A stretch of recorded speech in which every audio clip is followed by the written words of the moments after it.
ઉપવાસમાં ખાઈ શકાય. તેના માટે અડધો કપ મોરૈયો, 2 ચમચી સાબુદાણા અને બંને વસ્તુનો પાવડર બનાવી લેવાનું છે.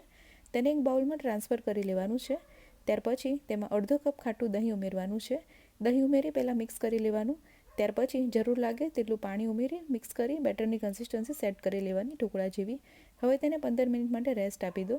15 મિનિટ પછી જે બેટર સેટ થઈ ગયું છે તેમાં 1 લીલું મરચું ઝીણું કટ કરેલું, સ્વાદ પ્રમાણે મીઠું, 1 ચમચી તેલ ઉમેરી મિક્સ કરી લેવાનું છે. તેલ ઉમેરવાથી ઢોકળા સોફ્ટ બનશે.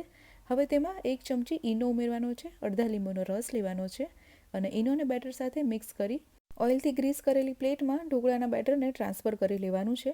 ત્યાર પછી ઉપર થોડો મરી પાવડર સ્પ્રિંકલ કરી દેવાનું છે અને ત્યાર પછી તેને મીડિયમથી હાઈ ગેસ ઉપર 15 મિનિટ માટે સ્ટીમ કરી લેવાના છે.